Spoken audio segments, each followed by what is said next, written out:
Hi guys, welcome back to my channel. Chocolate use பண்ணி different recipes try பண்ணியிருப்பீங்க. இன்னைக்கு நம்ம ரொம்ப இன்னோவேட்டிவான அதே சமயத்தில் டெலிஷியஸான chocolate rabdi puri எப்படி செய்கிறதுன்னு பார்க்கலாம். If you like my video, give a big thumbs up and don't forget to click on the bell icon. எண்ணெய் சூடானதும் readymade panipuri papad packet super மார்க்கெட்ஸில் கிடைக்குது. அதை நம்ம மீடியம் ஃப்ளேமில் வச்சு ஃப்ரை பண்ணி எடுத்துக்கலாம்.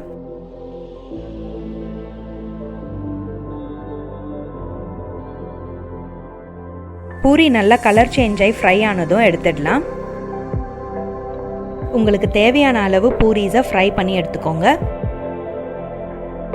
ஃபில்லிங்காக பூரீஸை சென்டரில் உடச்சி இந்த மாதிரி எடுத்து வச்சுக்கலாம். அடுத்து ரபடி செய்கிறதுக்கு பேனில் 1/2 லிட்டர் பால் சேர்த்துக்கலாம். நான் இன்றைக்கி ஃபுல் க்ரீம் மில்க் எடுத்திருக்கேன். நீங்கள் நார்மல் மில்க் கூட யூஸ் பண்ணிக்கலாம். ஃபுல் க்ரீம் யூஸ் பண்ணுறதுனால டேஸ்ட் ரொம்ப நல்லாயிருக்கும். பால் கொதி வந்ததும் லோ ஃப்ளேமில் வச்சிடலாம். விடாமல் அப்பப்போ கிளறிட்டே இருங்க. ஹெவி பாட்டம் பேன் யூஸ் பண்ணோன்னா கீழே அடி பிடிக்காமல் இருக்கும். பால் நல்லா திக்காகிற வரைக்கும் லோ ஃப்ளேம்லே வச்சு பாயில் பண்ணிக்கலாம். பால் நல்லா திக்காய் கலர் சேஞ்ச் ஆகிடுச்சு. இந்த ஸ்டேஜில் நம்ம சர்க்கரை சேர்த்துக்கலாம்.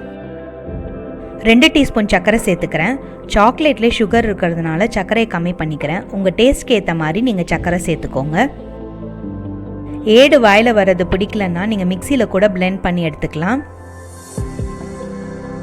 ரபடி சூப்பராக ரெடி ஆகிடுச்சு. உங்களுக்கு சில்லுன்னு சர்வ் பண்ணுன்னா இதை நீங்கள் ரெஃப்ரிஜரேட் பண்ணிக்கோங்க. அடுத்து பார் சாக்லேட்டை மெல்ட் பண்ணி எடுத்துக்கலாம். உங்களுக்கு டார்க் சாக்லேட் பிடிக்கும்னா நீங்கள் அதை கூட யூஸ் பண்ணிக்கலாம்.